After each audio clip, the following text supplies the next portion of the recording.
Black اور دوسری نسلوں کے پر بات کرتا رہتا ہے، شکایت کرتا رہتا ہے، اور اس کو ایسٹن نے ایک یعنی کہ rescued from an altercation at the local tavern اور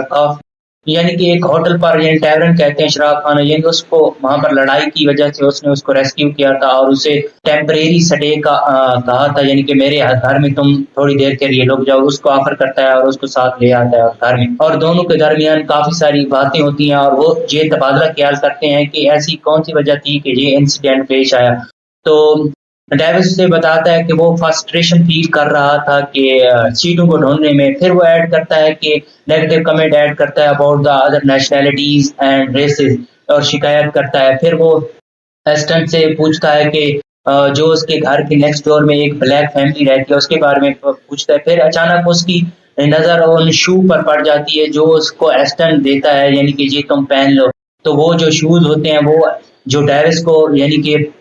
چھوٹے ہوتے ہیں، پھر وہ ان پر یعنی کہ انہیپی فیل کرتا ہے، اور جو اس نے پہلے سے شوز پہنے ہوتے ہیں وہ بھی یعنی کہ ٹوٹے پھوٹے ہوتے ہیں، یہ دونوں پیئر آف شوز سے ناخوش ہوتا ہے۔ پھر وہ جب روم میں آتا ہے تو وہ دیکھتا ہے کہ ایک اسٹیچو آف بدھا ہے جو شیلف کے اوپر، یعنی چولہے کے اوپر ایک شیلف ہے اس کے اوپر رکھا ہوا ہے، تو اس کے اباؤٹ یہ بہت سیریس ہوتا ہے۔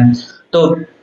یہ اس سے پوچھتا ہے کہ یہ سیلف یعنی کہ یہ جو اسٹیچو آف بدھا ہے، یعنی ایسٹن سے پوچھا کہ آپ نے کہاں سے لیا ہے، تو وہ اسے بتاتا ہے کہ وہ اس نے ایک شاپ سے لیا تھا، تو وہ اس کو اچھا لگا تھا کہ یہ کیسا نظر آتا ہے، تو اس نے یہاں پر اسے لے کر اپنے گھر میں رکھ دیا تھا۔ پھر جو اسٹن ہے وہ اس سے بہت ساری باتیں شیئر کرتا ہے، تبادلہ خیال کرتا ہے، اور اسے بتاتا ہے کہ ریسنٹلی اس نے ایک بیئر میں ایک کلاب، یعنی کہ ایک کلاب میں اس نے بیئر پینے سے انکار کر دیا تھا، کیونکہ وہ اس کو جو بیئر دی گئی تھی وہ ایک تھن گلاس تھا اس میں دی گئی تھی، اس لیے اس نے انکار کر دیا تھا۔ اور یہاں پر جو یعنی کہ ڈیوس ہے وہ اسے کوئی جواب نہیں دیتا اور کہتا ہے کہ وہ یعنی کہ سیڈ کیپ ایک پلیس ہے town south east of London, وہ وہاں پر جائے گا اور اپنی پیپر لے آئے گا اور یہ پیپر ظاہر کریں گے کہ وہ کون ہے، اور وہ اسے مزید بتاتا ہے کہ اس کے نام پر ایک ان امپلائمنٹ کارڈ ہے جو یہ ریویل کرتا ہے کہ وہ یعنی کہ سینٹ کیپ جگہ پر رہتا تھا، اور وہ اسے دوبارہ یوز نہیں کرنا چاہتا کیونکہ اسے شک ہے کہ اسے خوف ہے کہ وہ اگر اسے دوبارہ یوز کرے گا تو وہ گرفتار ہو جائے گا، اور وہ اسے مزید بتاتا ہے کہ اس کا جو اصل نیم ہے وہ ہے میک ڈیوس۔ تو جب وہ یہ چیزیں کر دیتا ہے تو ایک اس کی نظر اور ایک چیز پر پڑتی ہے، ایک یعنی کہ بالٹی ایک جو یعنی کہ اس روم میں اوپر سے لٹکی ہوئی ہے اور جو پانی ڈریپ ہوتا ہے یعنی کہ آتا ہے اور جو اس میں اکٹھا ہوتا ہے، وہ اس کے بارے میں پوچھتا ہے۔ تو ڈیوس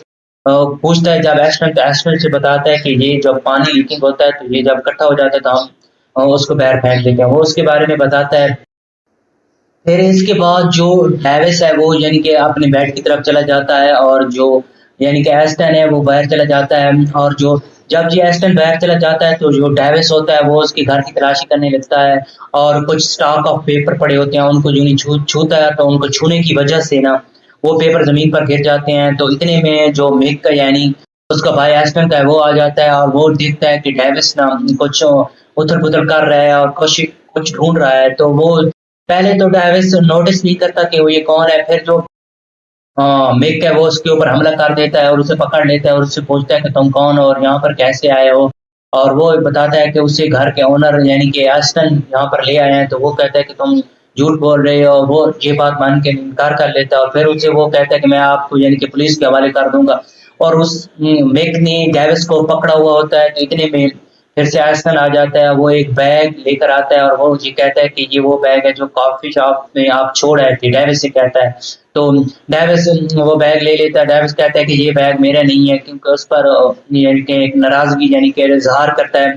تو یہ جو بیگ تھا ایسٹن لے آیا تھا اور اس میں کچھ کلاتھس تھے جو ڈیوس کے لیے ایسٹن لے آیا تھا۔ پھر میک وہاں سے چلا جاتا ہے اور جو ڈیوس اور ایسٹن ہے وہ بیٹھ کر باتیں کرتے ہیں، اور جو ڈیوس ہے وہ یعنی کہ بیٹھا ہوتا ہے اور جو ایسٹن ہے اسے یعنی کہ اپنے پلان کے بارے میں بتاتا ہے، وہ کہتا ہے کہ وہ ایک شیڈ بنانا چاہتا ہے اپنے گھر کی لان میں، ایک یعنی کہ چھپر بنانا چاہتا ہے، اور کافی ساری تبادلہ خیال کرتے ہیں۔ پھر اس کے بعد جو یعنی کہ ایسٹن ہے وہ ڈیوس سے کہتا ہے کہ تم کیا ہمارے گھر کے کیئر ٹیکر بنو گے، یعنی اسے پیشکش کرتا ہے ایز اے نگران کی۔ پھر وہ تھوڑی سی ہچکچاہٹ فیل کرتا ہے لیکن بعد میں وہ مان جاتا ہے، لیکن اس کو یہ احساس بھی ہے کہ اب مجھے بہت زیادہ یعنی کہ کام کرنا پڑے گا. وہ اسے کہتا ہے کہ مخص آپ کا یہ کام ہوگا کہ اس گھر کی جو چیزیں یعنی کہ اتھل پتھل ہوئی پڑی ہیں ان کو سجا کر رکھنا ہوگا، بس آپ کا یہی کام ہوگا. تو ڈیوس مان جاتا ہے اور پھر جب جو نیکسٹ سین ہوتا ہے اس میں میک اپنے روم میں بیٹھا ہوتا ہے، ڈیوس کے پاس جا کر کہتا ہے کہ تم ہمیشہ میرے ساتھ کیوں لڑتے جھگڑتے رہتے ہو. تو ڈیوس جب یہ پوچھتا ہے تو میک اس سے کوئی جواب نہیں دیتا اور بدلے میں اپنے سینڈوچ اسے دے دیتا ہے اور وہ سینڈوچ کھاتا ہے اور ان کی دوستی ہو جاتی ہے. اور بہت ہی فارمل انداز میں جو میک ہے وہ ڈیوس سے پوچھتا ہے کہ کیا تم ہمارے یعنی کہ گھر کے کیئر ٹیکر بنو گے. تو جو ڈیوس ہے وہ مان جاتا ہے اور ڈیوس سے جب یہ بات مان جاتا ہے تو وہ ڈیوس اس سے میک کے بارے میں پوچھتا ہے کہ تم بھی اپنے بارے میں کچھ بتاؤ، لیکن ڈیوس یہ چیزیں سننے کے لیے تیار ہوتا ہے کہ اچانک سے میک کہتا ہے کہ تمہارے پیپر کہاں ہیں، کہ تم اگر کچھ پیپر لاتے تو ہمیں پتہ چلتا کہ تم کہاں. جو ڈیوس ہے وہ کہتا ہے کہ سیٹ کپ نام کی جگہ کا نام لیتا ہے، وہاں پر اس کے پیپر رکھے ہیں، تو جب ویدر ٹھیک ہوگا تو وہ جائے گا اور اس کی طبیعت ٹھیک ہوگی وہاں پر لے آئے گا، پھر وہ اسے دکھا دے گا کہ وہ کون ہے. تو اگلے جب نیکسٹ صبح ہوتی ہے تو ایسٹن یہ کہتا ہے کہ نا تم ڈیوس جو ہو نا تم رات کو بہت زیادہ کراٹے لیتے ہو اور بہت زیادہ شور کرتے ہو اور یہ مجھے بہت زیادہ کہنا اریٹیٹ کرتا ہے. تو ایسٹن کو یہ ڈیوس بھی پلے دیتا ہے کہ نہیں میں تو ایسا نہیں کرتا، کیونکہ یہ جو آپ کی ٹوٹی ہوئی کھڑکی ہے اسی کی آواز ہوتی ہے، یعنی کہ اپنی غلطی ماننے سے انکار کر لیتا ہے. تو ڈیوس جب یہ انکار کر لیتا ہے تو جو ایسٹن ہوتا ہے وہ باہر جا رہا ہوتا ہے اور وہ کہتا ہے کہ میں باہر جا رہا ہوں. تو وہاں پر ڈیوس کہتا ہے میں بھی آپ کے ساتھ جانا چاہتا ہوں کہ ویمبلی نام کی ایک جگہ ہے، وہاں پر میں یعنی کہ جاؤں گا اور اپنی یعنی کہ جاب کے لیے ریسرچ کروں گا، تو مجھے یقین ہے کہ مجھے جاب مل جائے گی اور کیونکہ میں ایک انگلش ہوں. تو ڈیوس کو ایسٹن کہتا ہے کہ نہیں تم گھر پر رہو، تو وہ وہاں پر رہ جاتا ہے. تو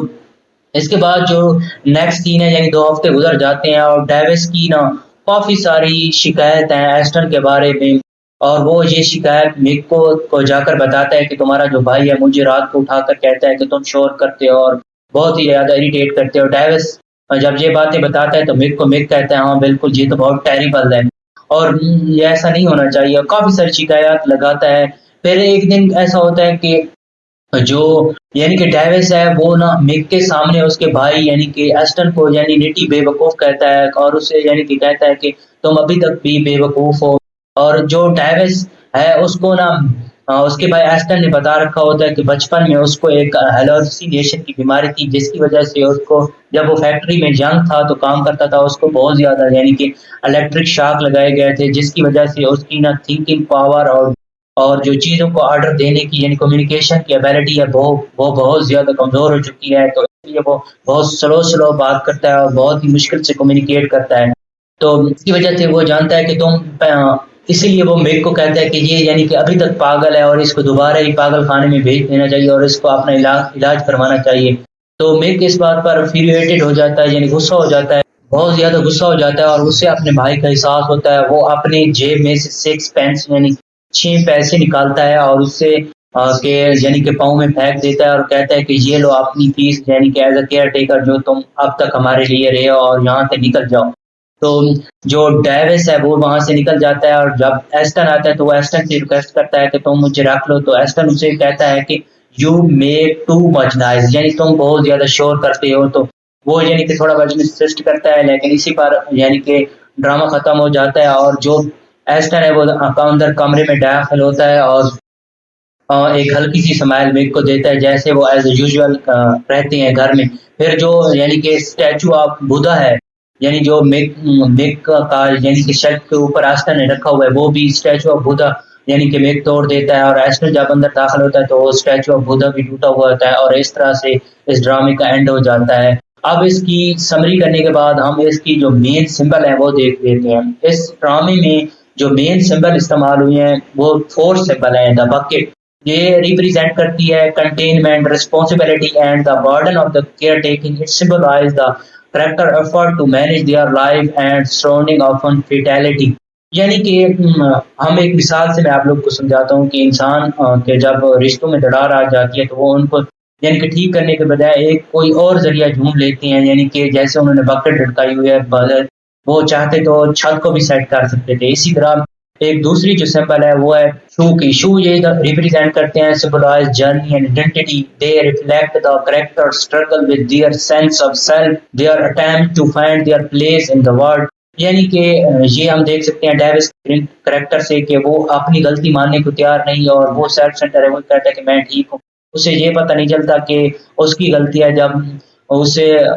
ایس میں کہتا ہے کہ تم ایک یعنی کہ اچھی کیئر ٹیکر نہیں اور تم اپنی ذمہ داریوں کو نہیں نبھا رہے. اور اس کے بعد جو نیکسٹ سمبل ہے وہ ہے statue of Buddha. The statue of Buddha represent کرتا ہے انلائٹنمنٹ کو اینڈ پیس کو, اسپرچل اویکننگ کو. It symbolises the character's research for meaning, redemption and amidst their disordered life. اور جو اس کے بعد کی سمبل ہے وہ ہے vacuum cleaner. Vacuum cleaner symbolise کرتا ہے فالس ہوپ کو اینڈ فیٹائل ایفرٹ, یعنی کہ بیکار جو کوئی یعنی کہ کسی کارآمد نہیں. اس کے بعد ہم اس کے جو میجر تھیم ہیں ان کو دیکھتے ہیں. اس کے بعد ہم اس کے تھیم کی بات کریں تو وہ سب سے پہلے اس کا تھیم ہے power. Power is a recurring theme, each of the character seek power in his own way. ہم دیکھ سکتے ہیں ڈرامہ میں کہ پاور کی ایک طرح کا تھیم ہے. پھر اس کے بعد کمیونیکیشن ہے, an ability to communicate effectively is a prevalent throughout the play. ہم دیکھ سکتے ہیں کہ جو ایسٹن ہے وہ یعنی کہ کمیونیکیٹ بہت مشکل سے کرتا ہے. دونوں بھائی اکٹھے رہتے ہیں لیکن ان میں کبھی بات نہیں ہوئی. ایک طرح کا یہ کمیونیکیشن بیسٹ یعنی کہ تھیم مانا جاتا ہے دا کیئر ٹیکر اس ڈرامہ کا. اس کے بعد کا جو تھیم ہے وہ ہے isolation and loneliness. Loneliness and isolation اس ڈرامہ کے مشہور اور سب سے پرومیننٹ تھیم مانے جاتے ہیں, تو ہم اس ڈرامہ میں یہ چیزیں ایکسپیرینس کر سکتے ہیں. پھر اس کے بعد ہے illusion اینڈ ویس ریالٹی, یعنی کہ the distinction between the reality and illusion. Blur as a character engage in self deception and grapple with their perception of truth. پھر اس کے بعد جو اس کا لاسٹ تھیم ہے وہ ہے social order and disintegration. The breakdown of social norm and structure is explored, revealing the choice and absurdity beneath the surface of the everyday life. اب اس کی بیسک یعنی کہ تھیم کو جاننے, سمبل کو جاننے اور سمری کرنے کے بعد مجھے امید ہے کہ آپ لوگوں کو کچھ سمجھ آیا ہوگا. آج کی ویڈیو میں بس اتنا ہی. Please like, subscribe and share with your friend if you like this video.